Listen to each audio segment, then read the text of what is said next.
The lights are off and away they go. Extremely loose. He's managed to hold on and they get. He missed the complete. That is crazy stuff. Side Freitas is on the grass on the infield floor. He slides through. He tags Richard Eck.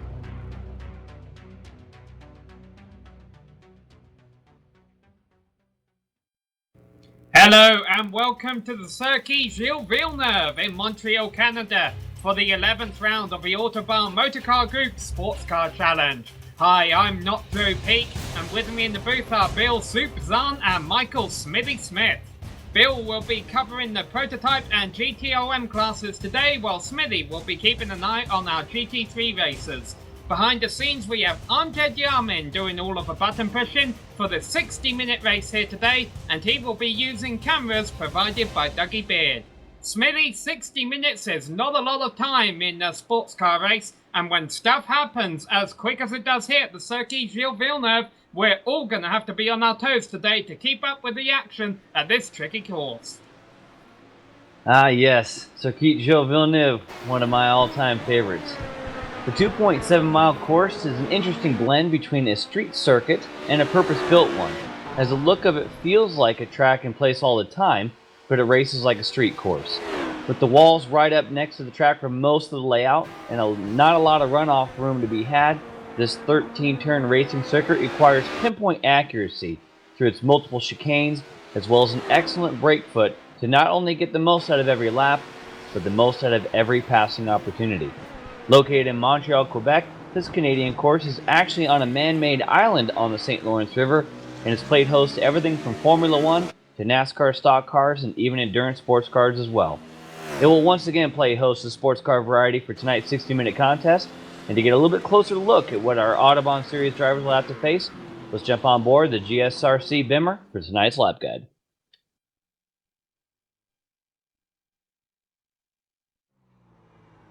All right, Kevin Brown is behind the wheel of the GSRC BMW, so let's do a lap around Circuit Gilles Villeneuve.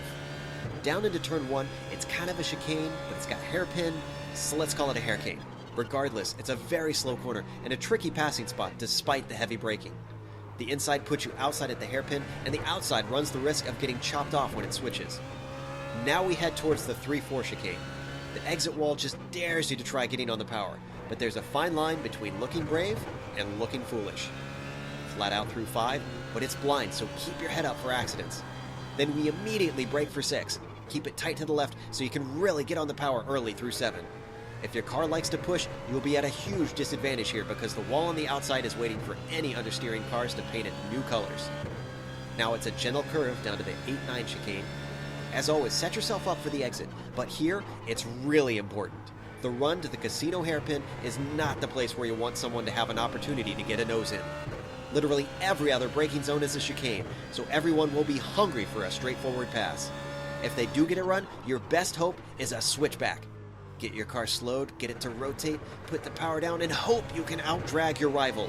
Thankfully, the draft will be there to help you along if you need it down this long straightaway. But once again, it'll be better to be fully past someone than fighting side by side, because now we'll be coming up on the infamous Wall of Champions. Take it easy on the big inside curves because an unsettled car is more likely to meet concrete. It's all a game of how much speed do I carry through here. For your ego's sake, treat it with respect. But as long as you survived, you've now finished a lap around Montreal.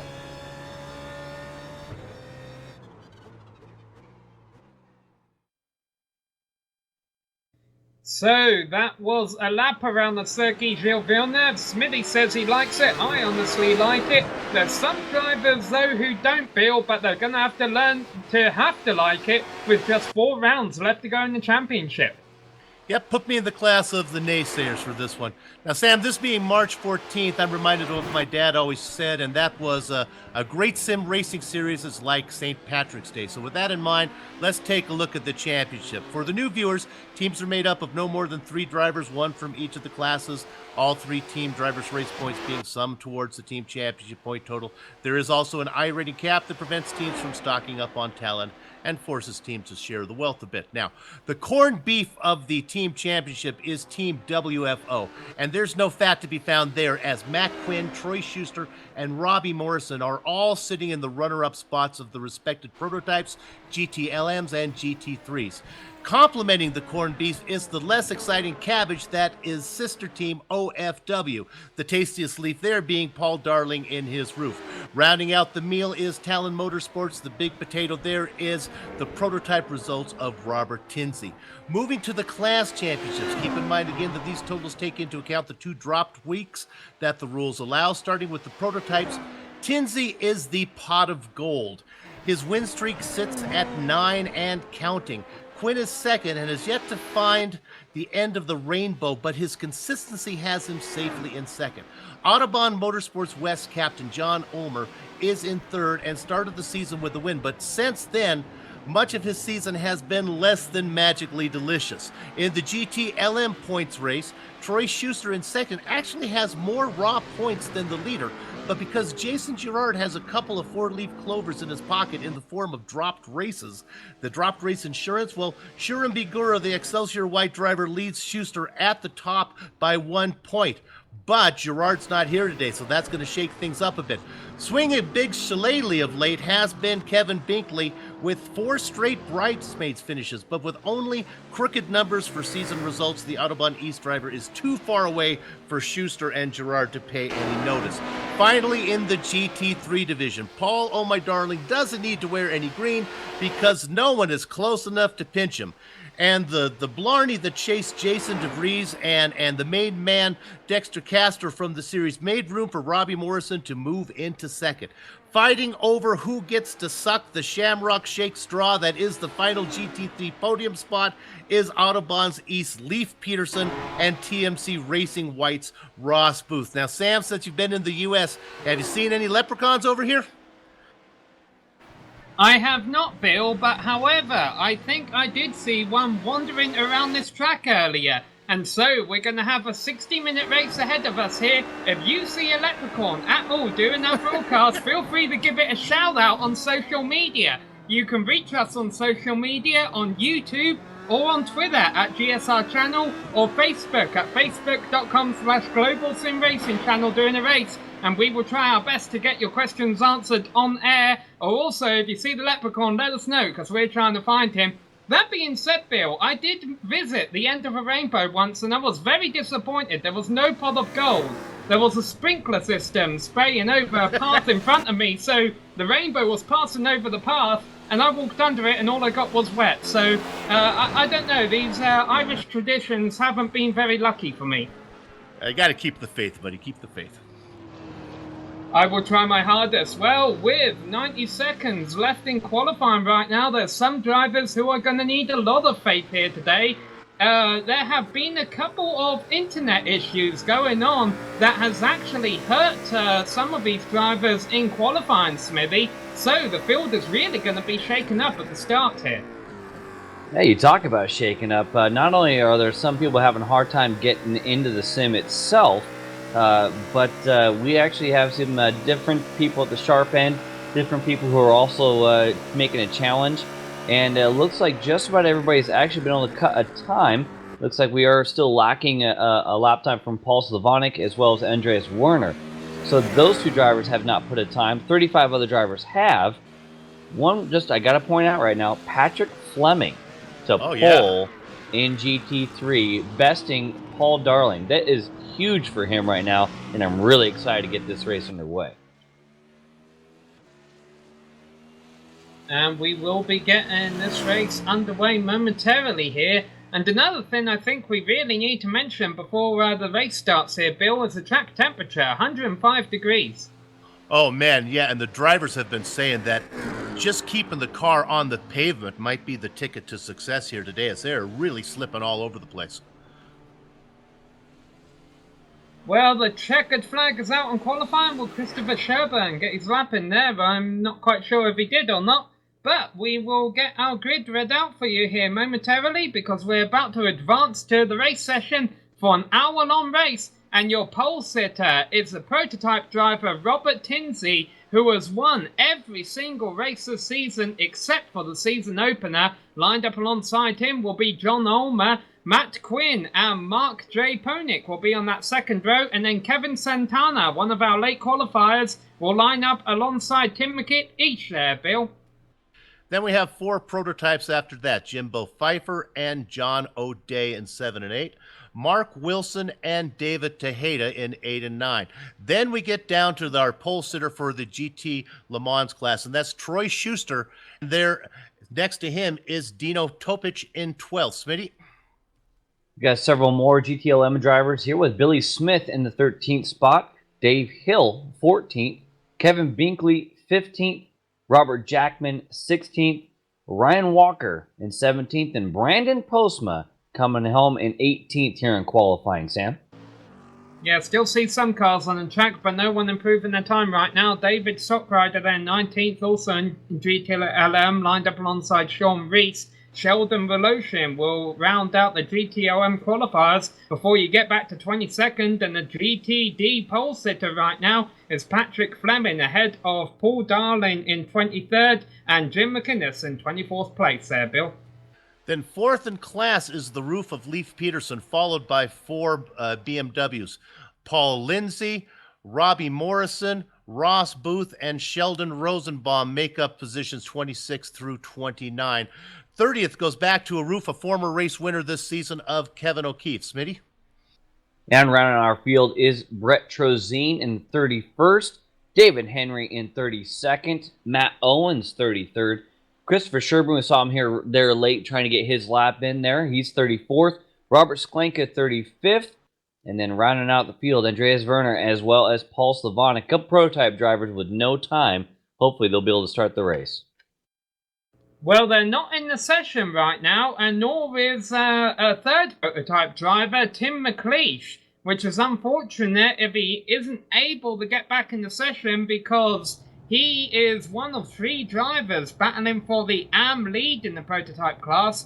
But the field is getting gridded up on the backstretch there, and all they'll have to do is run down the rest of the back straight, go through the chicane where Champions Wall is on the exit, and then they will get to take a green flag to start this 1-hour race. And Bill, we haven't talked a whole lot about the track, but we did see it on the lap guide. But one thing that's really bugging me about this track is the knowledge of that first chicane at the start of this race. Yeah, it's happens right away, and hopefully all these guys can get through it. But there's chicanes everywhere. That's one of the reasons I'm not a big fan of this track. I think what's really going to be interesting is how multi-class plays out here, with there being so many chicanes. If the guys can figure out where the best place to pass is, so much of that depends on how much practice time these guys put in between the previous races. They spend a lot of time they encourage all the different classes to get out there so they can get an idea of where's the best place to get around. They want the learning curve to be during the practice sessions and not during the race, so hopefully that'll come out okay. A quick shout out there to Jason Girard, who's not here today. We mentioned about it in the pre-race show. He's not feeling well. That's going to hurt him a bit in the points. We hope he feels better and come back and join us next time. Sam? All right, so let's talk about favourites, or let's not actually, because it looks like the whole field just gridded up and they're actually about to roll off of the start line. You see the gap there where Tim McLeish isn't in the session. You see the gap a third row back there. That is where he would be starting. So we're not going to drink at this anyone. We're not going to make favourites. We're just going to see how it plays out. And it will be very interesting to see how it plays out, because Robert Tinsey has been given permission to go whenever he gets out of last turn, whenever he feels like it. And honestly, they're going to have to go single file through this final chicane to get to the start line, I believe. And that means Robert Tinsey could really get a jump on John Ulmer going into the first turn. Ford Mustang pace car goes straight on. Robert Tinsey has control of the field. He isn't going to go straight away though. Ulmer is alongside him. They're single file out towards the back, but the green flag is out. Tinsey is leading them away, and they're single file at the front of the prototype field. Tinsey ahead of Ulmer, Matt Quinn and Mark Ponick. Yeah, that's usually how the prototypes play out. They're pretty good about getting into single file. Meanwhile, back in the Le Mans class, Schuster goes ahead across the start-finish line. Topic's going to duck in behind him. Billy Smith's going to take over third. Everybody single file as they go through that first chicane that we talked about. It looks good. Smitty, are the GT3s to the start-finish line yet? They are indeed, and actually they are past it, entering that first section. So far, everything's looking pretty good. Everybody's playing very, very nice. They know they got to get through this first section to actually get the race underway. So you see the clock has begun ticking down from an hour, and it looks like most of the field was all single file, although I think Patrick Fleming just put a couple of wheels off course.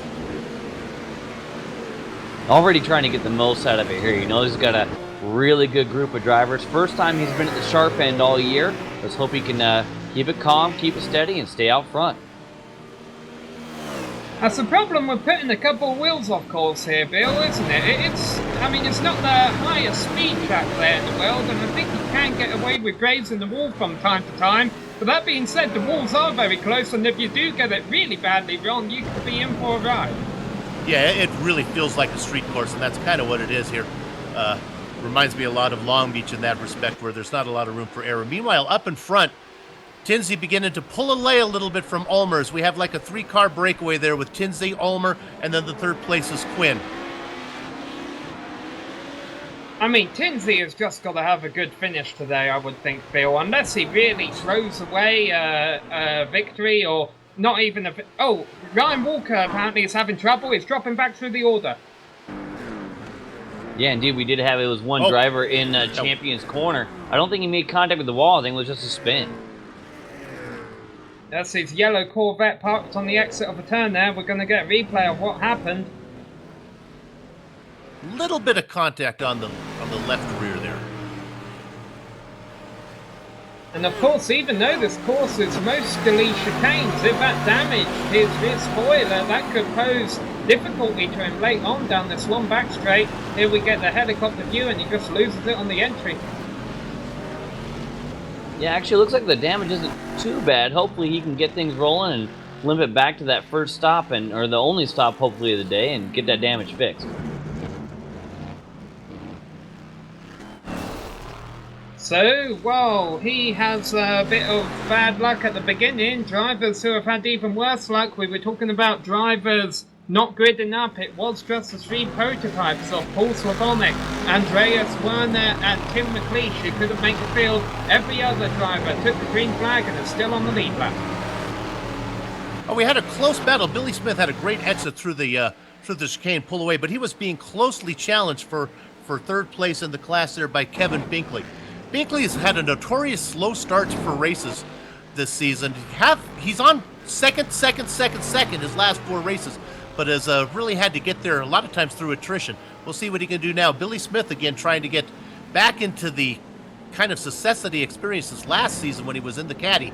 Not quite getting it done in the GTLM class, but look at Binkley back there hounding him now. Right behind Binkley is Dave Hill. Nice little battle going on. Robert Jackman back there, and then rounding out that little train is Brandon Postma. So a 5-car battle back from third. How much do you think it motivates Binkley today, Bill, that he's had 4 consecutive second-place finishes, and now Jason Gerard, the championship leader, isn't here today? Maybe that would have been the guy who would have beat him. Yeah, I don't know if he likes I don't know if he's going to say, God, another second-place finish. For me, I'll take second-place finishes till the cows come home. But I think maybe for him, he'd like to get that victory. Schuster is so tough, though. There was a collision in the final turn last lap between Robert Sklenka and Brian Walker. Walker has been involved in an incident in that turn both 2 previous laps, and Sklenka, they're both in the pits now getting repairs. Oh, my goodness. What closing speed there. Yeah, they had 2 separate incidents. They had one entering the turn, and then they hit again when they were in the infield there. Was that just Sklenka just really late on the brakes? Yeah, or Walker very early, one or the other. Yeah, I think Walker may have... Well, I thought he may have been trying to come into the pits, but then why did he try and go back out again? Awfully bizarre there. Then when Sklenka comes back over and they make that contact, that was definitely an interesting set of events.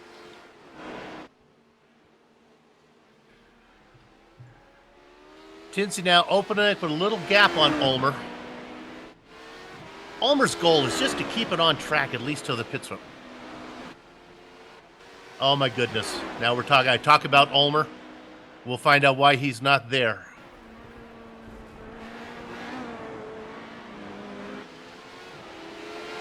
Ulmer was running second, then we went to look at that replay, and now he's well down the list. Well, that would explain why Robert Tinsley has a big gap behind him now. Looks like he just barely clipped the grass there in the braking zone. I gotta admit, usually John's mistakes are a little closer to the end there. This one's a little early for him. Plenty of time, though, to come back from this one. What's wrong with Paul Lindsay? He's off the pace. He may have just had to spin in the chicane. I don't see a lot of damage to his machine, but he just lost a couple of positions. And when I say the chicane, I should probably clarify which one. Let's call it the Sebastian Vettel. Well, no, he didn't have a spin, but I'm going to call that chicane the Sebastian Vettel chicane from when he infamously ran off in an F1 race there once and handed the win over the button. Yeah, I saw what you were talking about there. I just thought it might have been a slowdown. That being said, I think we have issues in the hairpin there. I think it was Sklenka just been able to get around there full tilt. Yeah, I think Rosenbaum got into the back of him. Yeah, well, let's not forget, I think Sklenka is a lap down, so he probably would have been trying to let the field go by him. Oh, and there was a battle behind him, so I guess those two were worrying so much about each other that... Or did he just overshoot the corner? I think he got a little help.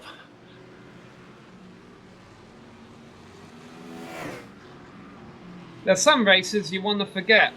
I think this is one of those for Sklenka.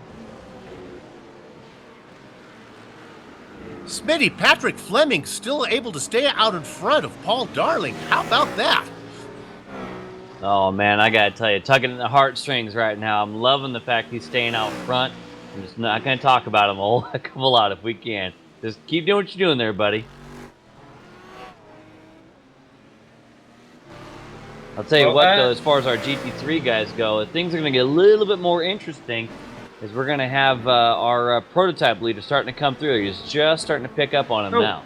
An incident for Sheldon Rosenbaum. He has to take a tow to the pits. He has heavy damage on his BMW. And that would have been the second one, I think, where he was involved in that deal in the hairpin. Perhaps that could have affected his handling. Looks like... I mean... That has signs that he may have just overshot the exit of a chicane and got into the wall. As we like to do here, we're going to cover the prototypes as they make their way around the first time there. That's Tinsley just getting around Christopher Sherburne. Now ahead of him, Sam, he's got Matt Owens. Yeah, and once we get off of this onboard, when you'll see these drivers capture cars, Matt Quinn about to catch GT3 traffic, they now have the ability on iRacing to flash those headlights. Now, I don't know if that helps them out a whole lot on in daytime, but during the night race, it's something that certainly is going to look pretty awesome. As a GT3 driver myself, I know I'll be looking for that a lot anytime I do a night race, for sure. The good news for Tinsley here is he really doesn't have a pack of cars ahead of him. David Henry spread out a little bit, then he got Trozine. Where he's really going to get into trouble, and maybe we can go up and talk about that, Smitty. Let's go up and look at Robbie Morrison, currently running in 24th position. He's got quite a train behind him. Yeah, indeed, the train is there. It's not that anybody's really getting held up. I think these guys are just in the really just hitting their marks, etc. A little bit of a gap between him and the guy right behind him, Booth. Remember, we saw Booth get a podium not long ago. Get up front, the sharp end. It was very good to see that. But you got Booth, you got Lindsay, you got O'Keefe, all on a road here, and that is where you could actually start seeing some issues. Those guys just left the hairpin. Tinsley's going to get up to him here about the beginning of next lap. And who's making up time here is the car that's chasing Tinsley is the second place driver who's right behind him now. Matt Quinn getting through traffic a little easier than Tinsley is. Tinsley kind of making a path and Quinn following him through. But does Sam. Tinsley really have to worry about the win today, Bill? I mean, surely, and I began talking about this earlier, as long as he keeps on track, this will pretty much seal the deal for the championship for him, shouldn't it? Oh, I think he likes that streak going on. I think he's going to take those number ones all the way to the end. Robert knows one speed. Well, So I'll tell you now- what, that speed's going to come down a little bit here pretty quick. They are closing in on these GT3 drivers, 3-4 of them in a row. That could see Matt Quinn come up. You just see him in the picture there, not too far behind Tinsey. Tinsey now just starting to come up. This is Rutgers Kevin O'Keefe, first driver in line. Then you got Lindsay, Paul Lindsay, Ross Booth, Robbie Morrison up the train. How much time is Tinsey going to lose here?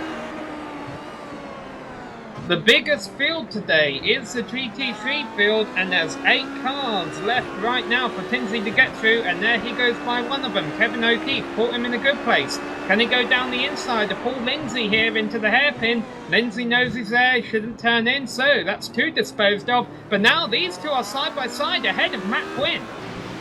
That's not what Matt Quinn wants to see, but Rutgers Kev's going to try to make a move here.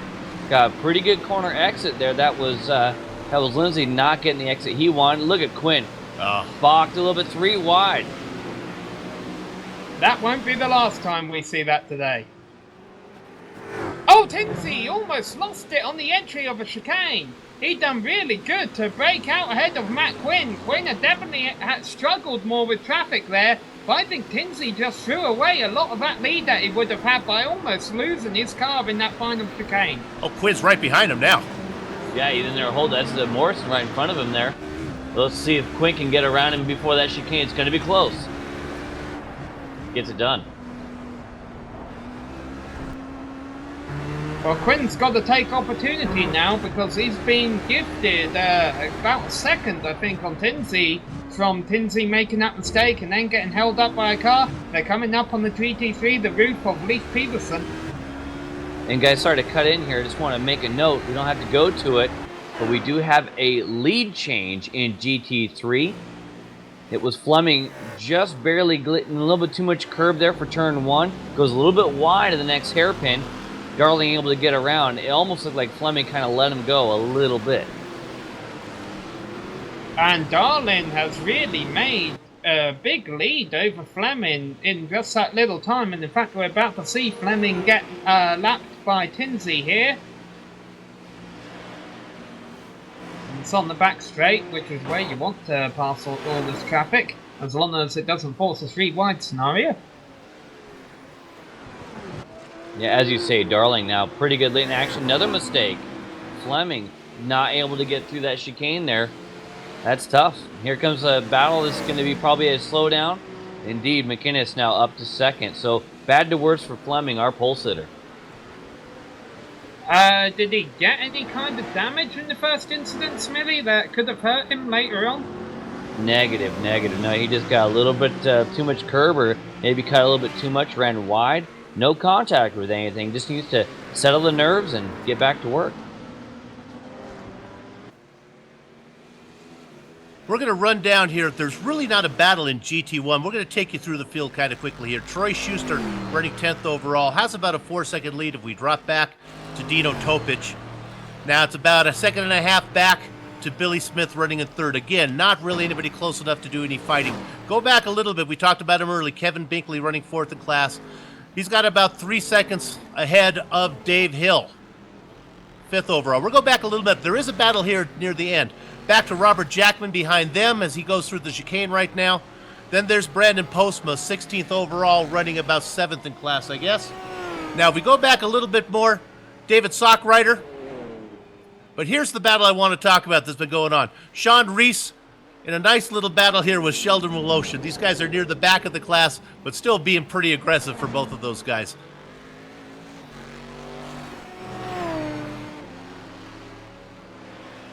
But the GTLMs are really just putting in the mile, Sam.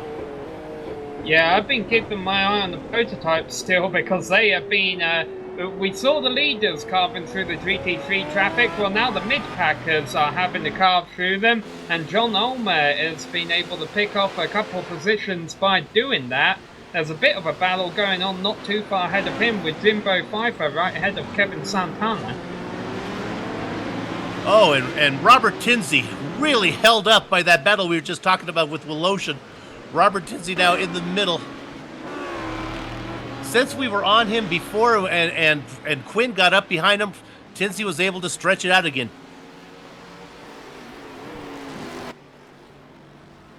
problem is, more so than the GTLM and the GT3 cars, really the prototypes are the ones who are going to have their race more defined by the traffic here today, because of the amount of speed that they have through these little chicanes and down the straights that the other cars don't. I assume that's true for the races as John Ulmer goes off, and Robert Sklenka too. Sklenka has had a couple of issues. I think Ulmer was just trying to make a pass on Sklenka. They both missed their braking points. But I think, I just think that given this... Oh, and there may have been contact there. Yeah, given the fact that this behaves as much like a street course as it does a road course, that really does not help these prototypes, as Ulmer almost ran into the back of Fleming right there. That's a common mistake sometimes by the little bit slower drivers. You gotta hold your line, be specific where you're gonna be. Ulmer thought he was gonna stay left. Instead, he moves over right. Almost a big moment for both of those drivers. And the drivers behind them. Those walls aren't that far away on the back stretch. It would have got clogged up in a hurry. No, great point, Sam. Yeah, I mean, like you say, a street course could go bad from worse in a big hurry. Well, Smitty, talking about communication, we saw that last race where even two teammates, where Tinsey got into the back of his partner McGuinness. McGuinness got him confused, tried to be polite and confused the issue, and McGuinness came out the worst of it. Yeah, absolutely. I've actually made that mistake too. When I first started doing it, you try to be nice, you try to give it up. But because of the closing rate, they're making their decision way before they get to you, and you can actually just make it worse by doing that.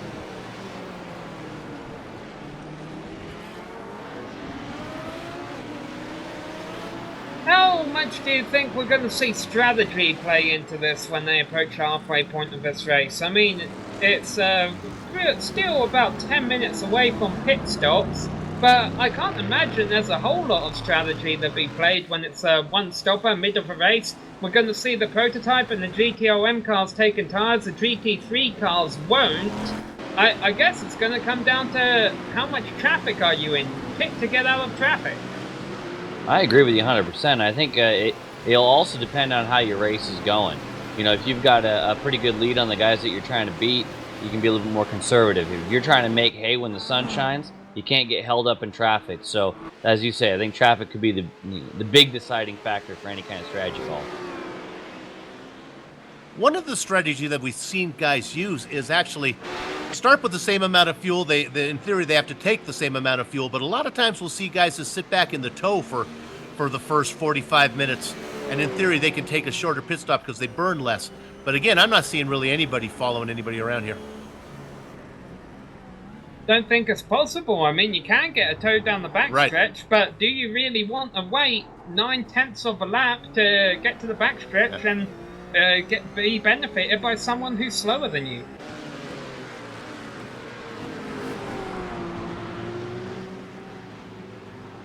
I just have a bad feeling about the point of this race. There's so many cars out here and so little room. We've seen so many close calls already. I have a feeling there's going to be a couple of beat-up cars by the end of this thing. And even though they all have one free repair each in a 60-minute race, you really don't want to get involved in anything. Well, yeah, Sam, to that point, we've been watching the prototypes have some issues with the amount of extra speed they have. What's going to happen when the GTLM guys finally catch up to the GT3s? That's when we could actually see those issues become, come to fruition. And Smitty, the battle in the prototypes right now, they're all spread out, so there's really not an intensity to get through. Excuse me. Each prototype driver can afford to wait. That's not the case back in the GTLM class. A little closer going on back there. Well, exactly. You can see it right now. Is that this is one of those things where you can look in your mirror and see the guy you're racing. That's not the case with the prototype, so you can almost get lulled into taking it easy. These guys are pushing right now, and they know that every 10th is going to count. We talked about this earlier for Binkley. He doesn't start the races really quick, but by the end, he really seems to get a feel. We'll have to ask him if we get him in an interview. Maybe he's not getting in the practice time. But what he's been able to do right now is run down Billy Smith. Now, the driver leading GTLM, who will be the first to catch GT3 traffic, is Troy Schuster, and I don't believe we've mentioned him at all race, and I don't think he wants us to, because of the fact that Jason Girard is not here today. Schuster really just needs a solid finish here, Bill, and he'll be looking handy in the points with just 3 races left to go after this one. Yeah, Gerard's absence is really costing Schuster some screen time because usually those two are nose to tail at the beginning of the race here. Looking at Robbie Morrison now. It looks like we could be having our first pit stops going on. Robbie Morrison. Just a smidge before where I thought we might see that happen. The car looks fairly straight, too. I wonder if this ball designed. I think he's been in the pits for a little while he's rolling now. Well, we'll have to wait and see. If we're seeing pit stops as early as 22 minutes, that means theoretically we'll see them going all the way for the next 20 minutes. Yeah, and I look back here. I'm not seeing any kind of issue. I think he's pitting early. Yeah, let's go to P. Actually, we're looking at P2 here. Is it P2? I guess it is. Oh. Yeah, you're looking at McInnes there in the blue and white car. A little bit wide there. Here comes Fleming up the inside. Chicane's coming up next. It's got to be McInnes lets him go. Smart move. Fleming has turned it up. Remember, Fleming's the one who was our pole sitter. He's the one who was fastest at the beginning. Made a couple mistakes. That's how we got back here in the first place. So, looks like he may be turning it back around and just took back second place. Yeah, and soon they will be coming up on an alien BMW. I think it's a BMW being driven by Christopher Sherburne. It's kind of hard to tell because it's a little warped at the front end. He's ripped off the right front fender. Right in front of him, a spin on screen there. Not sure who that was. Sean Reese. Sean Reese, yeah. Sherburne in no position to try to take advantage of anything like that, even though different classes there. You can see the right front exposed on that BMW. I think Sherburne got distracted by, or Reese got distracted by Sherburne, and that's what caused Reese to spin. See, Sherburne, did he get a little bit of help? He had a couple of cars behind him. Is going through this section of the track right now. Oh, he did get a bit of help. That's a bizarre accident. It looked like it could have been a fight for real estate there. Maybe perhaps one more time not knowing where everybody was going to go. You see prototypes, GTLM and GT3 all in that same group. Well, we had a moment coming off the chicane there, and wow, we just went right without seeing it from the top. If you must stay have on had it, a little bit of love. then you'll see Sherburne up ahead, or a Reese spin right up ahead of him there. Yeah, that was a few turns down the road, down at the hairpin. There you can see though, Sherburne's. Meanwhile, Kevin O'Keefe is in trouble, or at least went off course for a little bit. He's not in trouble, he's still on course, probably just overshot the first turn. Now the good news for Sherburne is if we are in our pit window, he can take a free repair and get it to the end of this then. Yeah, he was able to limp it back home there with losing limited amounts of time, so if it's going to happen, well, it wasn't the worst timing. Sean Reese has spun again. I think that's a problem when you have a hot racetrack. He's pointing back around the right way right now, but if you spin and you get your tyres hot and you're on the hot track, all of a sudden your car's not handling desirable. It's easy to loop it again. Looking now at Tinsey, he's got a little issue going on in front of him. He's got the GTLM leader of Schuster ahead of him, and then he's got David Henry, a lap GT3 car they touch! Well, will Tinsey keep his streak alive? He comes back on course. Matt Quinn is still far behind him. How much damage does Tinsey have? I don't think he has a whole lot. Can he pit now and make it to the end and take that quick repair? I'll tell you though, that left front looks like it got a little bit, whoa, just, I don't even know I'm speechless. I don't know how that happens. Oh, David Henry says it was his fault. He got his tyres in the grass in the braking zone. I didn't even think we had made it that far. Well, Henry's had to take a tow to the pits. He came off a lot worse, and Tinsey is coming in.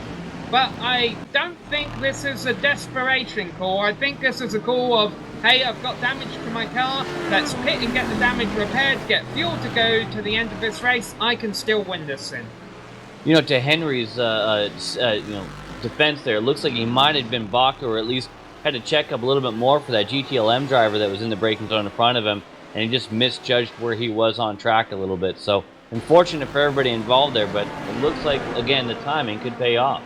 And if you start to brake and you have your left sides in the grass, there's no traction there. They'll just come around and they pulled him right back, right into Tinsey. Yeah, that was tough. My spidey senses were tingling there as there were 3 classes of different speeds. That's tough. It's not the last time we're going to see that. John Ulmer in trouble. That's not the last time we're going to see that either, I think. It doesn't look like he has any damage. He probably just went for a little spin or cut some of the grass down, trying to look for those leprechauns out there.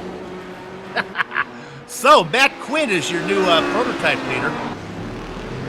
Question will be... Go ahead, Smitty. I was just going to say, the question is, can he put down the time? But he's got a couple of drivers in front of him. I mean, Quinn's been fairly close. Not quite as fast, perhaps, but fairly close here. He's had a little bit less issues. Maybe he can, with that time lost, make it up and start putting down laps and take away that top spot. I think Leif Peterson just got by Jim McInnes. Battle for second in GT3 this was. Yeah, and I think it's going to happen here too. It's Topich, and look at the run that Billy Smith has on him. Boy, he's really close.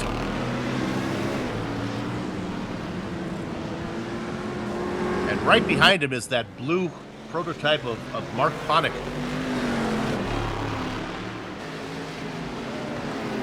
Oh. That's right. Our director brings up, was that Billy Smith and Dino Topich, Smitty, that we saw last week? Yeah, those guys going door to door. Oh, that's long forgotten. Getting out of the way there is this Brett Trozine getting out of the way.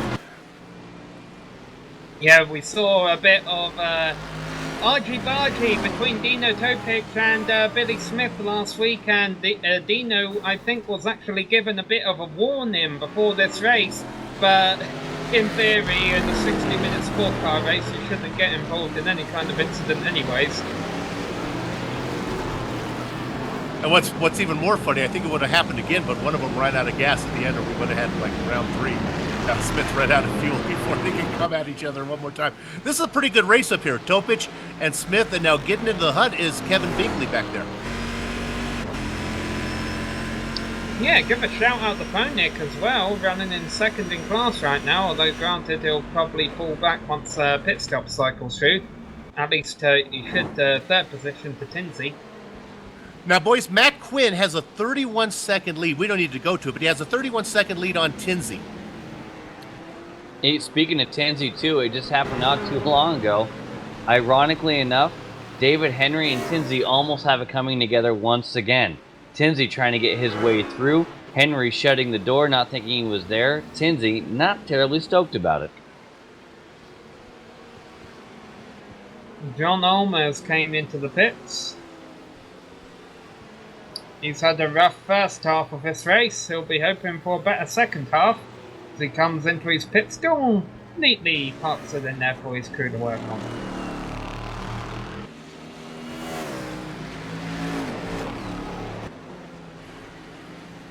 Okay, maybe we can go back to the Dino Topich battle here with Billy Smith behind him. They're coming up behind Sheldon Rosenbaum.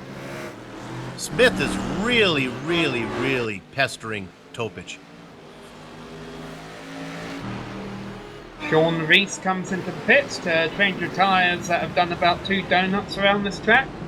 And here we see a couple of passes going on screen. In fact, we've got a bit of a pack here because they're coming up on Sheldon Rosenbaum.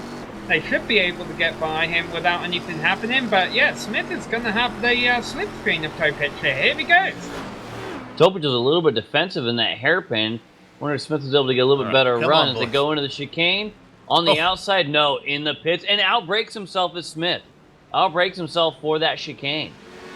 That was... I wonder if Topich planned on that. Because, of course, Topich doesn't have to brake as late to go down pit road. Pit road's a lot easier to get into than the chicane. And then Smith was trying to use him as a braking mark, outbrake him, and then realised, oh, wait, he's not keeping on the track. I think you're right. I think you're absolutely right. Well, I'll tell you what, once everything cycles through, that should be enough to keep those two split up, at least for a few more laps. And you see Smith having a bit of a time trying to get through traffic. It's going really tough for Smith right now. Yeah, Binkley is in the pits too. And in fact, out of the pits, not too far behind Toe Pitch.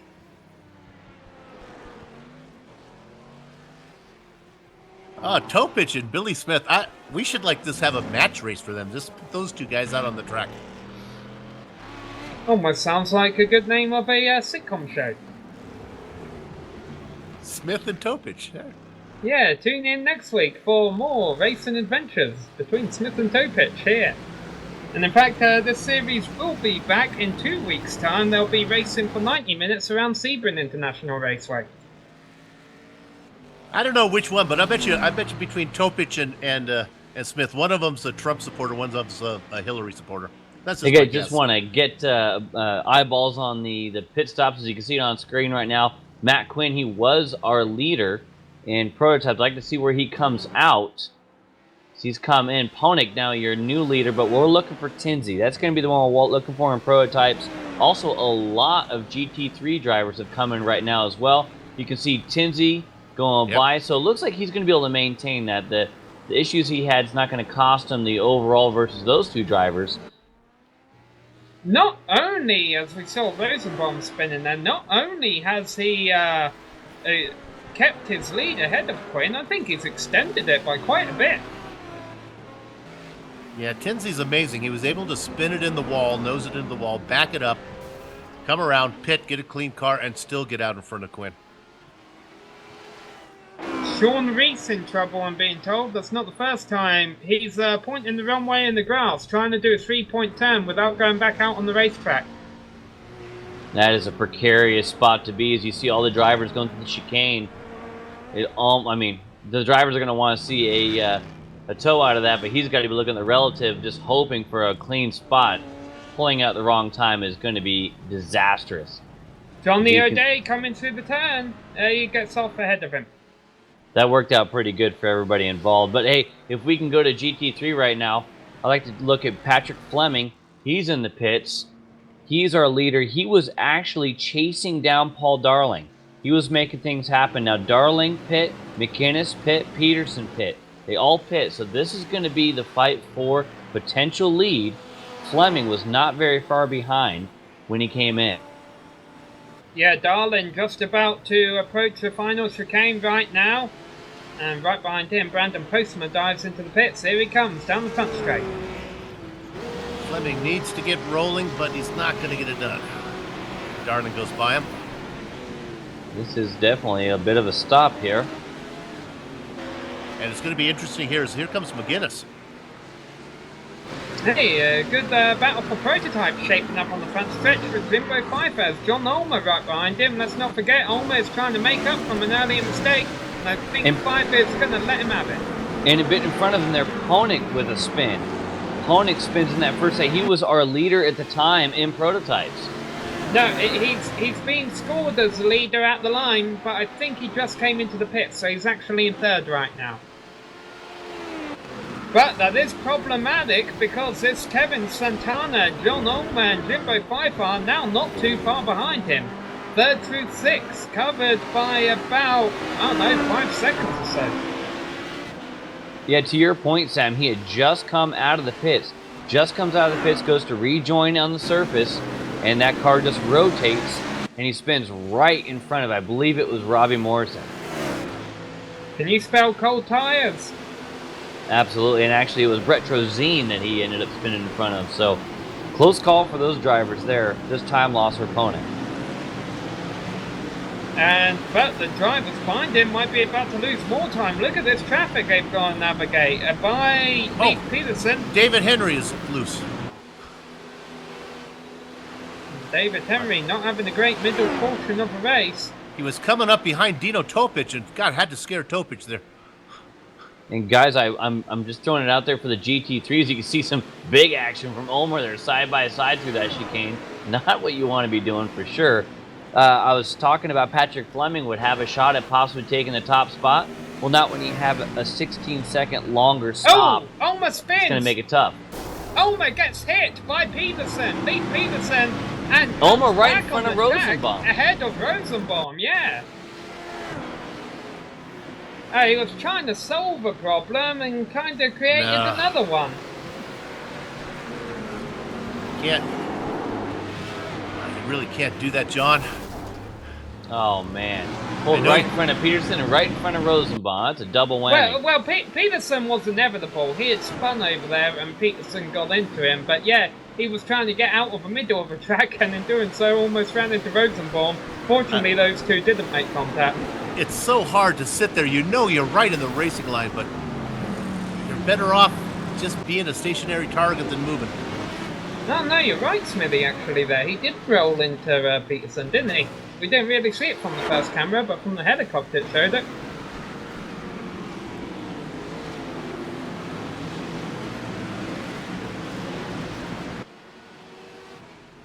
Well, so, how much damage does Ulmer have? Does he have to come in? It was a pretty good whack he got there from Peterson. The car can't be helped. Gonna have a hard time getting into the pits on the inside of the track there. Yep, he is coming in. With Brett Chosen is coming in behind him.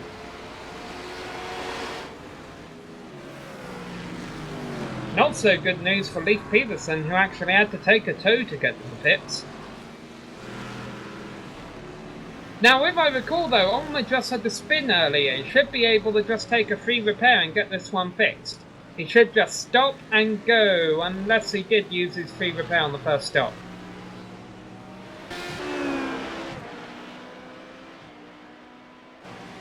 No, he's stationary. He must be getting proper repairs.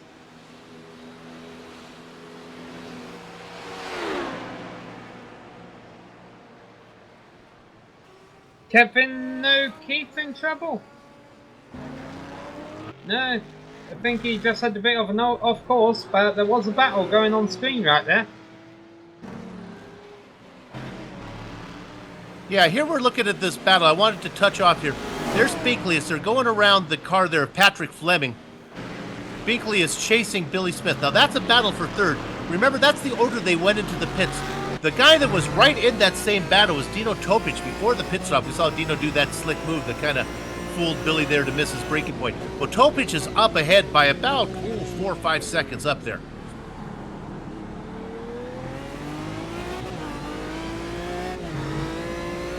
Smith now just getting around Paul Lindsay. It's actually quite calm around the entire course right now, so that will last for about 60 seconds.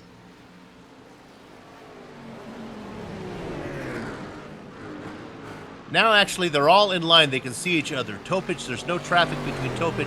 He's got a 4.5 second lead on Billy Smith. But Smith has been able to run him down. So we'll keep an eye on that with 21 minutes to go.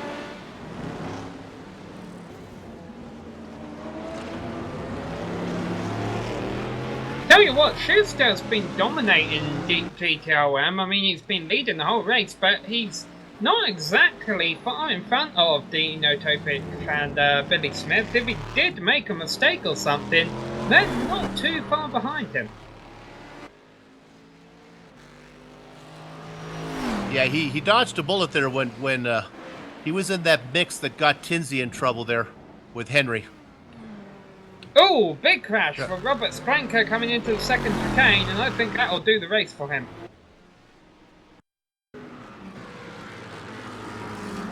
Oh, I've been there. Did he hit the grass? I mean, he was way off. Yeah, he must have clipped the grass there, threw him to the inside wall, which just hit him right head on into the outside wall, and I think that'll be day done.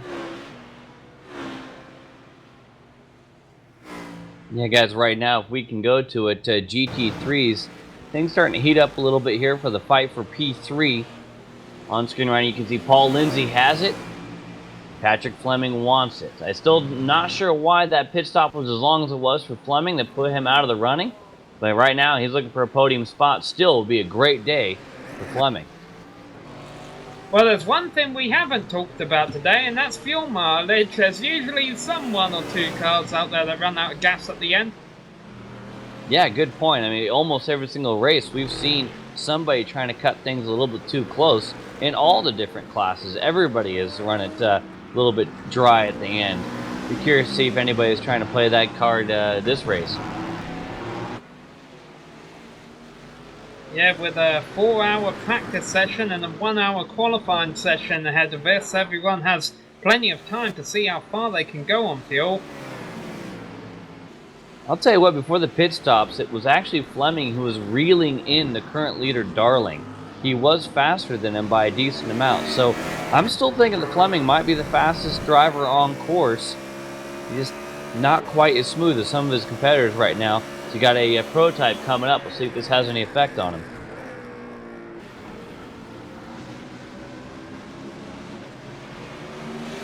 Here they come, they're coming through the second half of the course right now, not too far away from the back straight. I have a feeling we're going to see a couple passes here. That's a prototype of Mark Wilson. That was deep on the brakes from Fleming. He did not want to give up the opportunity at moving up a spot to the podium. Fighting hard right now is Fleming. Another GTLM driver trying to come through as well. Things getting real close. Look at the draft. Pick up from Fleming. Smart.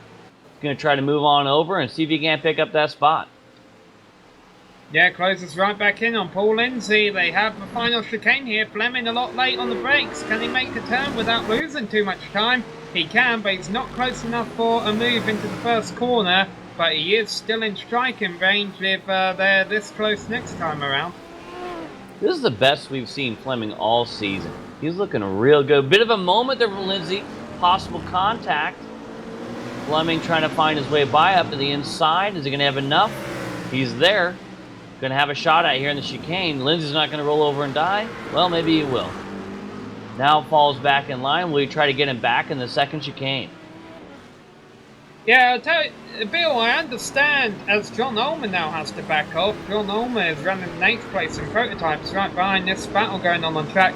I understand how a lot of drivers do not enjoy this chicane after chicane racing, but it does create a lot of overtaking opportunities and opportunities for switchbacks on this Montreal circuit. Yeah, it's just not friendly to those who are talent challenged like myself. It's hard for us to keep our momentum going with all these things slowing me down. Hey, let's take a quick look here at we're just going to touch real quick because I want to mention it. Kevin Santana currently running 4th in the prototypes. He's being chased. He's pulled a little bit away from Jimbo Pfeiffer. Pfeiffer was running him down. Really not a lot of battles going up in the prototypes right now. Man, iRacing's new locking up system, I like it. It really shows the tyre smoke and when drivers have overshot the turn, and one car who just did that was Brandon Postma in the hairpin. He was trying to attempt to pass on some slower traffic, I suppose, and he just locked up for about a mile and lost the position to Dave Hill. Yeah, I think he was trying to get around the GT3 traffic there of Paul Lindsay. And just had to lock it up hard. He almost actually ran into Fleming when he did it. So that could have been a lot worse. They actually made contact on exit, did Postma and Lindsay. So Lindsay loses a spot and then contact with someone not in his class. Bad to worse for him. And if you stay on that a little bit, because right behind him, that's Tinsey, the prototype leader. By 8 seconds, we might add still over Quinn, so Tinsey really just needs to try and stay out of trouble with 16 minutes left. But you can see it's a lot easier said than done by the closing speed of these prototypes on the traffic. Yeah, he's got Dave Hill and Fleming up there. It's going to be a kind of a mix of stuff going on. He got around Postma. Now he's got Fleming that he should be able to get there. There he goes. He just has one car there, Dave Hill. Smitty, we're talking about Fleming. It's kind of an interesting race he's having. Remember when the race started, he really distanced himself. He really gapped Darling. Then all of a sudden, like, Darling got up and got him, and it looked like Darling split away, and then Fleming started to run him down again. Well, I think a lot of that has to do with the fact that I think Fleming is Fleming's own worst enemy. I remember it was a mistake that actually got Darling to the sharp end, not just outright speed. And then once again, Fleming was able to, he actually fell back to 3rd, tracked that back down, took 2nd back, and then was closing on the leader before the pit stops. Now here we see him once again going fast. Rosenbaum is in the wall. Let me see if there's a... That's your GT3 leader, Darling, with an issue with him there.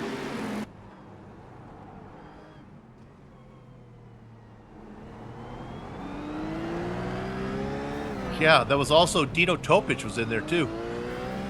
Man, oh man, and you're leading a race by a decent amount. You're not trying to see stuff like that. Close call.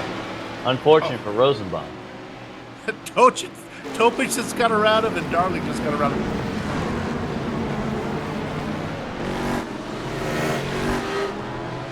Hey guys, let's go back here. Let's go back to Dino Topic for a minute. We saw this earlier. It's tightened up again.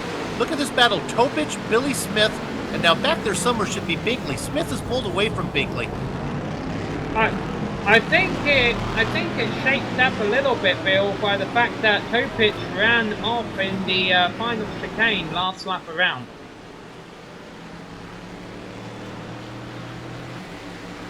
He's safe for now, but he can't afford to do it again.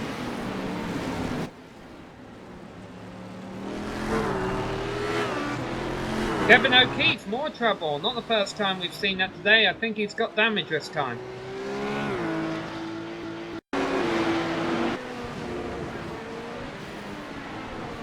And he may have got help from a prototype machine behind him. Yeah, well, it looks like he lost it on his own and then got hit by that prototype machine. Yeah, I think you're right. I think Backen was already starting to come around and he just got finished off the rest of the way.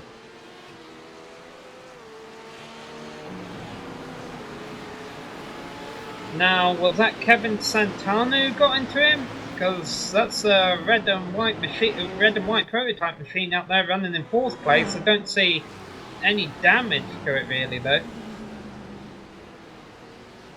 Yeah, there's a couple of red and white machines out there. David Tejada running in 9th place, lap down, but even he doesn't have that much damage. Looks like whichever prototype it was got away with it. Talking about prototypes, there's a battle about to take place for 7th. Mark Wilson ahead of John Ulmer. Ulmer diving down the outside as they go into the hairpin. That's never going to work in a million years. But he might be able to get a run on him coming out of the hairpin. Use the draft down into the final chicane. We're going to have to wait and see here. He definitely has a slipstream on Wilson. Wilson doesn't have any lap traffic in front of him to kind of help him out. But it's very late that Ulmer's going to make his move. Wilson comes over a little bit. Ulmer outbrakes him. Can he make a corner? He does, and he's up into 7th place. Used all the track at the exit there, didn't he? Got real close to the wall of champions. Good news is he made that pass, moved up to 7th. Bad news is it's 26 seconds to John O'Day, the next car to pick up a position.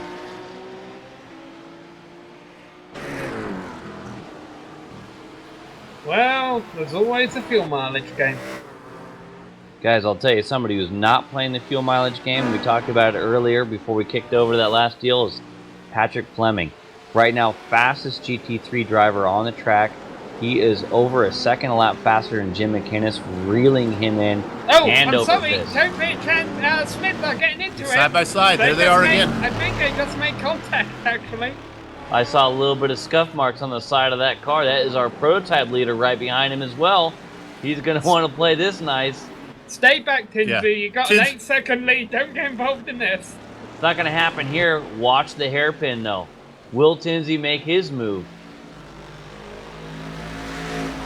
Smith is close enough. This is for second. Tinsy's been watching our broadcasts. Not enough there. Might be able to get a draft before the chicane. Tinsy's got to try to get around these guys here. And Smith pulls aside for him. And the question remains, can he get by Topic? Topic is on the radio. Yes, it's going to back off for him. Is Smith going to capitalize? And did that slow Topic down enough? Trying to let him go. Smith takes a look. Next corner is going to be a bit of a light right-hander and then the hard brake for left. Too far back is Smith. He's going to try to get a run coming out. Meanwhile, Ross Booth has been off course a couple of times this lap. His car doesn't look too badly beat up, though. We'll continue to watch this battle.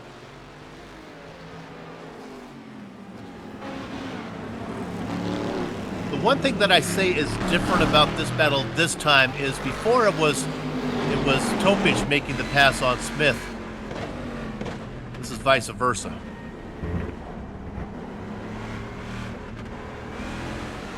But Billy can't be too patient here because it's not that far back. It's only just under 2 seconds, and Kevin Binkley will be in this hunt as well. Kevin Santana in the pits. One of the prototype leaders with just less than 10 minutes left to go. And he was in a battle with Pfeiffer. Oh, he spun. It's in the hairpin. That's Yeah, he got turned by Sock Rider, turned into him. It's a big shame for Santana, who had been having a good race. Meanwhile, Topic and Smith are coming down the back straight. Smith not close enough really though to make a move. Yeah, this is the fight we definitely want to be keeping or be watching, but one I'm keeping an eye on. We don't need to go to it yet because this one is awesome. But it is second place McInnes, split by Leif Peterson right now, and then Fleming for GT3 top or second and third. Not as close as this one, but I'll keep an eye on it, let you guys know.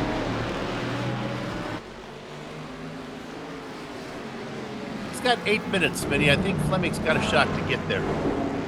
Absolutely. I'll tell you what, here a bit of a balk from Topich. He's going to try to find his way around as a slower GT3 car. They both get around.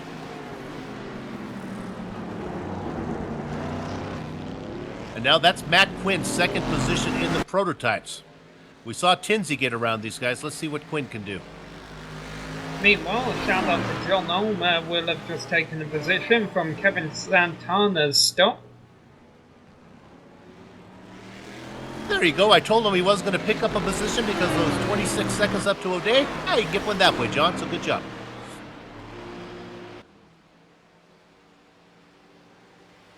Topic has to back off for Matt Quinn, the prototype going by him there, but Smith once again not close enough to capitalise.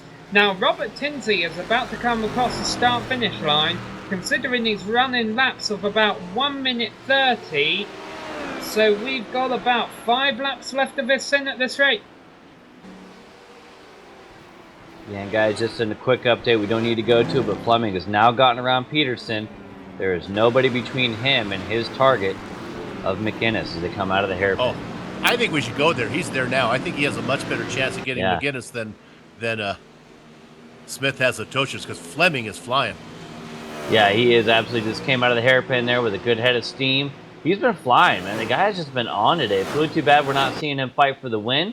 But right now, a good fight for a little bit higher up on the podium. Split by a prototype right now. I believe that's Pfeiffer getting in there between them. Yeah, Jimbo Pfeiffer didn't even join this session until the closing minutes of qualifying, I don't think. Or maybe it was practice, but he definitely did not come into this race with the track time of his competitors. But there he is, running in 4th position. So you got around McInnes there, so now it's going to be, once again, clear air between the two rivals of McInnes and Fleming here for a second and third in GT3. You see Peterson just behind him. He's a lap down, not for position. Can I call Fleming the Flying Flamingo?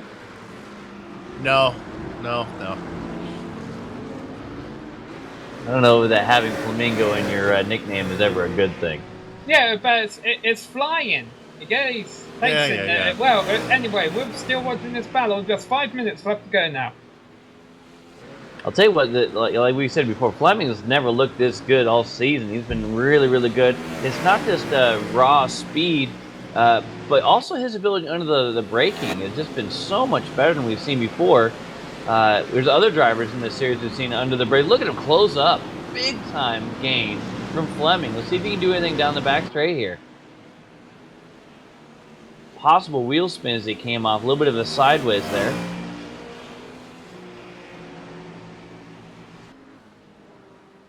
Still keeping an eye on the Topic and Smith battle. That hasn't broke up. Yeah, Smith can get there, but he can't get around him.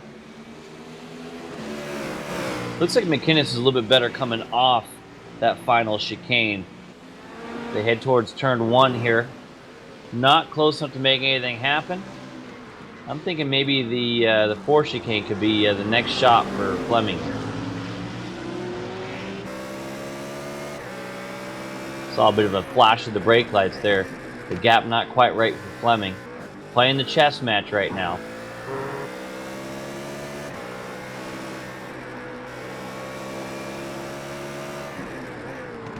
Not close enough here, but look at him close up on the brakes. Good line through there. Should be able to get a good run coming off. McGinnis also has a good run, but a little bit of an issue on the exit. Here comes Fleming to the inside. That is the preferred line going to this chicane. This is for position. This is for second place. He tried to close the door Fleming. and get that racing line back. He's got him. Now here comes McGinnis. Does he have anything back home for the hairpin? Maybe not the hairpin, but he could definitely get his slipstream down the run to the final chicane. Topic is in the wall. Topic lost it. He got in the grass. Coming down to the first hairpin. Entering the first corner, yeah. Where was he going? It just drifted left, drifted right. Oh, there's a lap car they were trying to get by. It's almost like he just overcompensated. Like he hung out long to get that draft and then cut over and it was too late. He said his sim just minimized. Okay. So it was a software issue. Oh, terrible timing for Tobich. 3 minutes to go.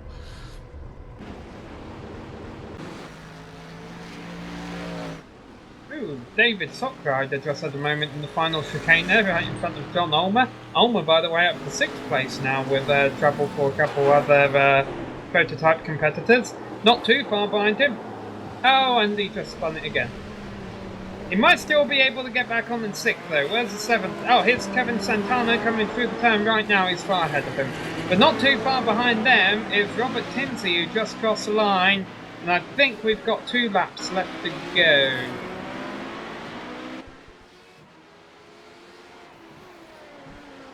Me and iRacing don't always agree on that.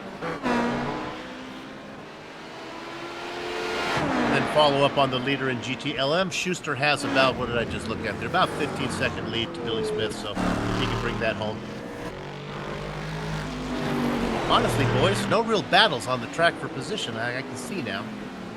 Yeah, it looks like Phil possibly is... the closest is Binkley and Smith there in GTLM. Binkley can see him. I just don't know if he's going to be able to catch him. I think fuel is going to be the biggest story to the end of the race here. Who has enough? Oh, and also drivers hitting Champions Wall like Brett Trojan just did.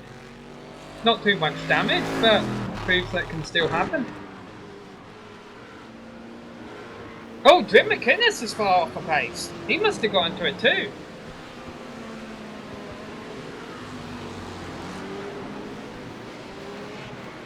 No, I think he overshot the chicane because of prototype car. Well, that doesn't explain why he was off the pace though.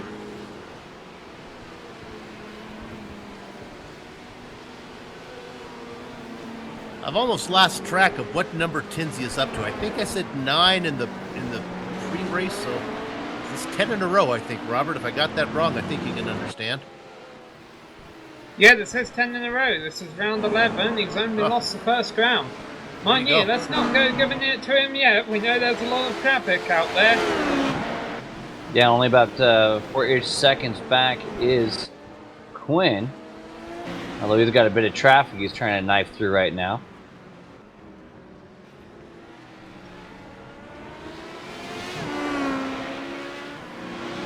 I think he'll feel a lot safer once he's on the front straight. And he's only got 1 hairpin left to go before he gets there. Haven't got... Oh yeah, I think the white flag is out in the air. It would make sense because the clock's about to hit 0 before he gets to the line.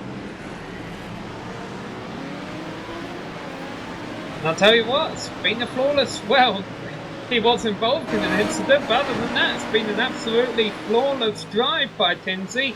A flawless season. I think has pretty much sealed the deal on the championship. There you go, white flag is in the air. Just the chicane left to go, as long as he doesn't hit Champions Wall. Heck, even if he did, he'd probably still win it. Robert Tinsey is going to be your winner here today at the Circuit Gilles Villeneuve. And it won't be long for Troy Schuster to get there as well. I think he's going to be our next leader to cross the start-finish line. Oh, and John Ulmer has lost the internet connection. He was running in 6th place. It'll be interesting seeing where that drops in, but Troy Schuster takes the GTOM win. That's maximum point gain for him. As we said, his primary rival not in the race today, so big point gain for that driver. Now we're watching Paul Darlin, the last of our winners on course, going through the hairpin right now. Yeah, big advantage for him. He's starting to head towards that that final chicane, and his closest competitor coming out of the hairpin now. Wow, 3 dominant drives by 3 drivers we would have expected, nonetheless from. Looked like Fleming may have had it at one point, but Paul Darlin was also quick in qualifying, and he was there to capitalise when Fleming made a mistake. A great victory by the driver of the number 155 route.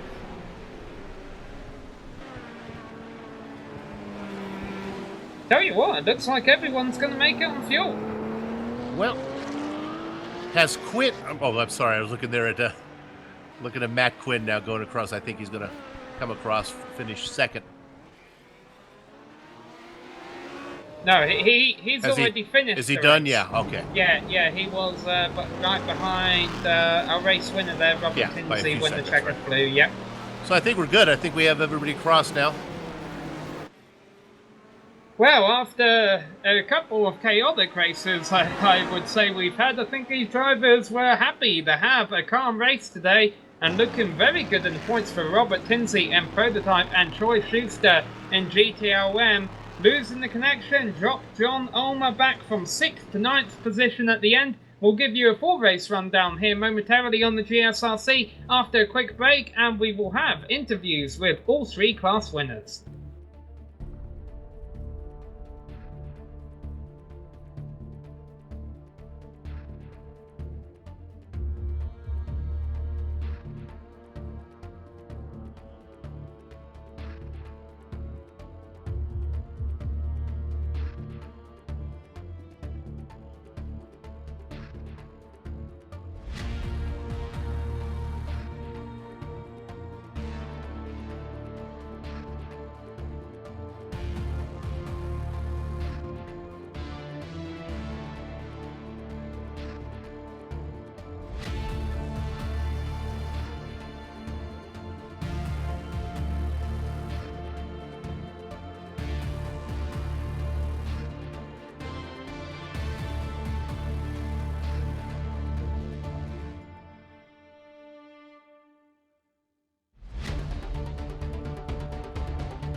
Hello and welcome back to the Circuit Gilles Villeneuve in Montreal, Canada, where we just witnessed 1 hour of racing action here with the Autobahn Motorcar Group Sportscar Challenge in a relatively clean race throughout the field, even though our race winner was involved in an incident during the middle of it. That race winner was Robert Tinsey. He walks away with a prototype win. 6.7 seconds was the margin he had over Matt Quinn by the end.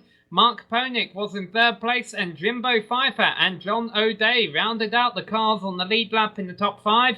Kevin Santana was in 6th, followed by Mark Wilson, David Tejada, and John Ulmer, who lost the connection at the end. He had been running in 6th. He dropped to 9th there in the prototypes. And then we had our GTLM winner, Troy Schuster, rounding out the top 10 there, Bill. Right behind him, second in class, Billy Smith, 11th overall. Third in class, the last egg in the carton was Kevin Binkley. Robert Jackman in 13th overall, fourth in class, and followed by Dave Hill and Brandon Postma. David Sockrider going to be 16th overall and about 7th, I guess, in class. There's Sheldon Woloshin, a great finish from him. Then we get down to the leader in the GT3 class of Paul Darling.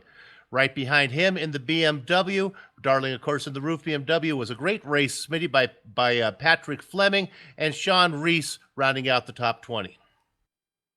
Indeed, and we apologize for no graphics on screen with a little bit of a technical difficulty there. Jim McInnes, 21st overall. He's going to round out our GT3 podium. Just behind him, Paul Lindsay in 22nd. 23rd, Dino Topic. Remember, we saw him at the sharp end fighting for a podium. And then a bit of a software issue for him puts him a little bit lower than he would like. Ross Booth in 24th, back to the GT3s, followed by Robbie Morrison in 25th, Kevin O'Keefe 26th, Brett Trocine in 27th, Leif Peterson 28th. Remember, he got collected that issue. Matt Owens 29th, Christopher Sherburne in 30th. 31st, that's going to round out the field, is Sheldon Rosenbaum. 32nd, Robert Sklenka. Remember having a few issues there as well. David Henry collected an issue. 33rd. Ryan Walker, early issues for him, 31st, rounds out our field of drivers who did start the day. Yes, so those were the drivers at the tail end of the field who did not have such a hot race. But let's talk to the drivers who came out of here with great finishes. And the first one of those is Paul Darling, the winner of the GT3 class. He has caught up with Smitty.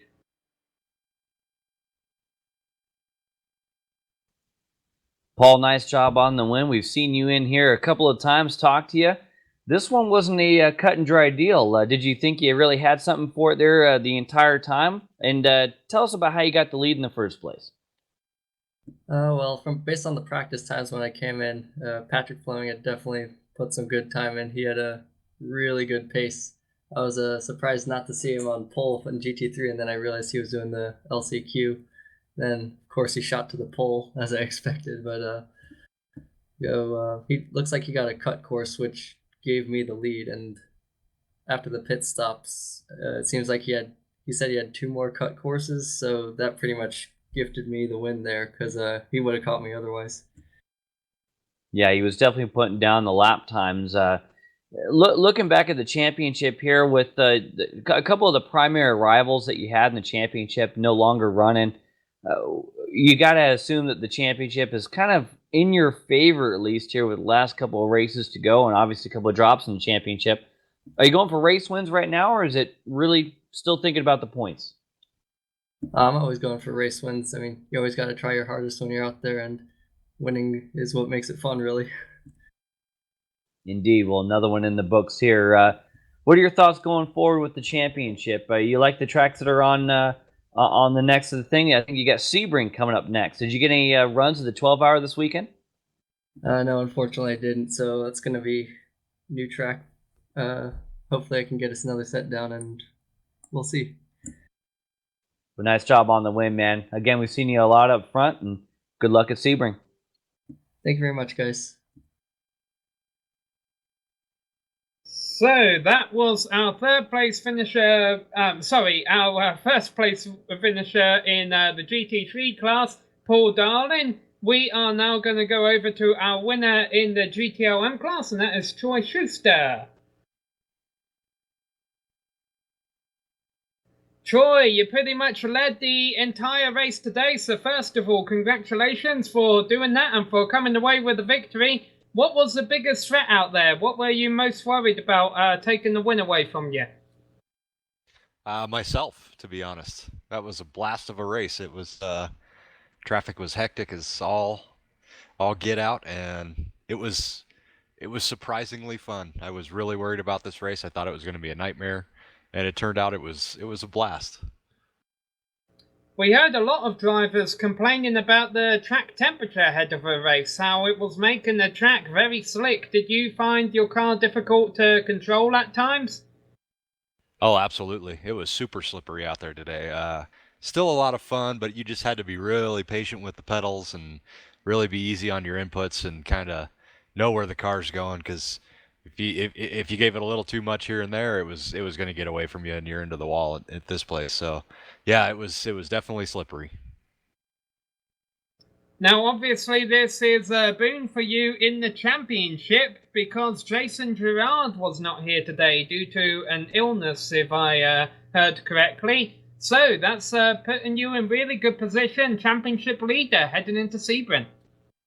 Yeah, I'm kind of stoked about that. I'm sorry to see Jason out there today. I love racing with that guy. He's really good competition for me. Me and him are pretty much equal in pace, so it's always a lot of fun to race with him. But yeah, I think this one's going to give me the edge on the driver. WFO's pretty much got the team wrapped up, I think. So yeah, it was too bad to not see Jason there today. But all in all, it was a lot of fun today. Sebring, 2 weeks away. Do you think you can get back-to-back victories?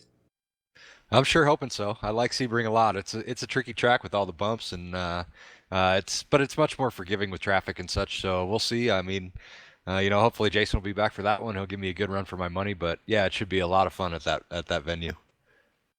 Well, congratulations on your win once again. We look forward to you.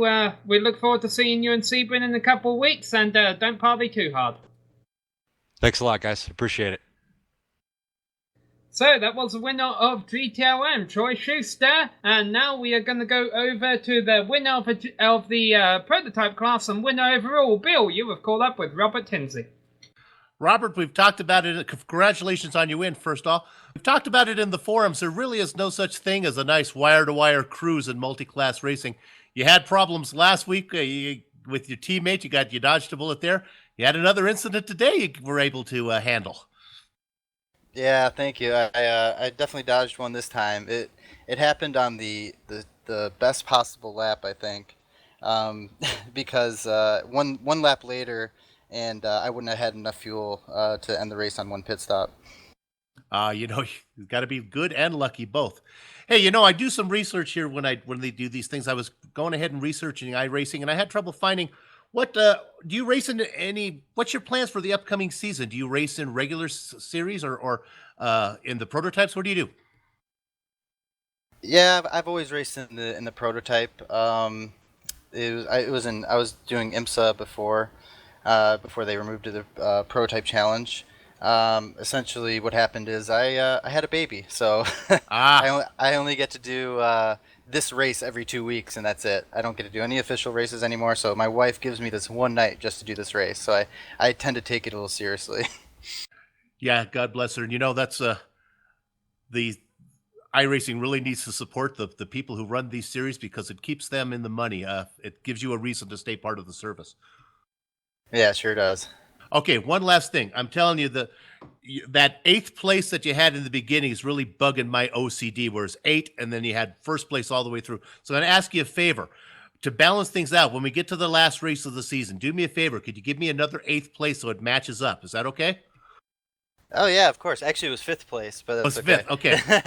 No, I to be honest with you, I've raced against John Ulmer at Daytona a couple times, and he is legitimately faster than me at that track, no matter what I do. So it should be a great one.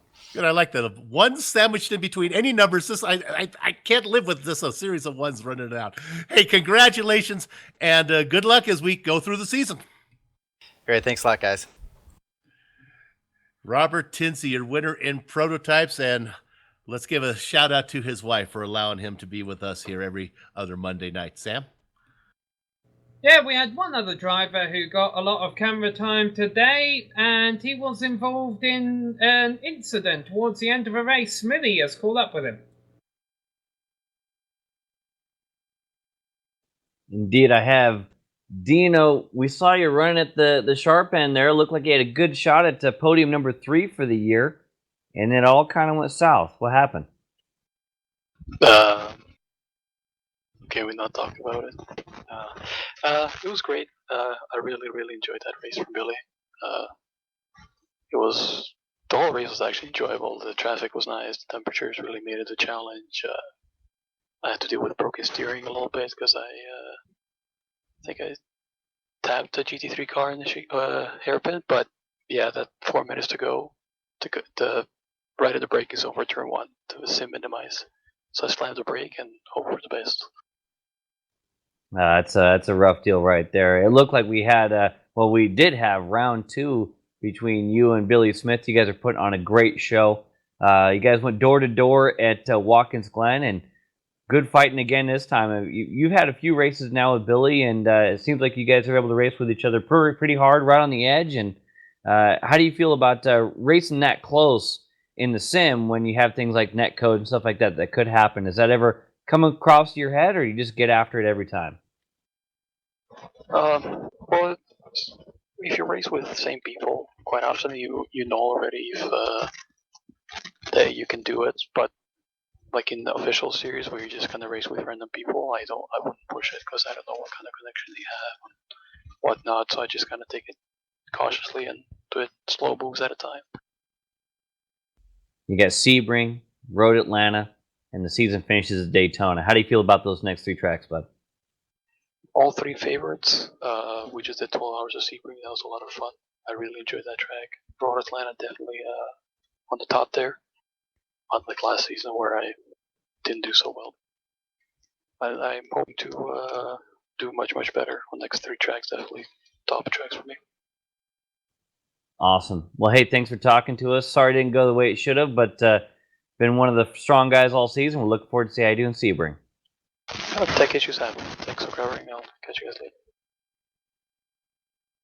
So that was Dino Topic, and unfortunately we're short on time now, so we're gonna wrap up the interviews here, wrap up the broadcast, and like we said earlier, we will be back in 2 weeks' time for a 90-minute race at Sebring. So we would like to thank Autobahn Motorcar Group and Ron Ulmer and all the organisers of the series for putting on a great show here tonight. We would also like to thank the makers of the various software and hardware that you can see on your screen. Thanks to the team today, Bill Zahn, Smithy, Amjad Yamin, and our camera guru, Dougie Beard. If you'd like to find out more about GSRC, you can find it at www.globalsimracingchannel.com, along with archived races and upcoming broadcasts. We're also on Twitter at GSR Channel and Facebook at facebook.com/globalsimracingchannel.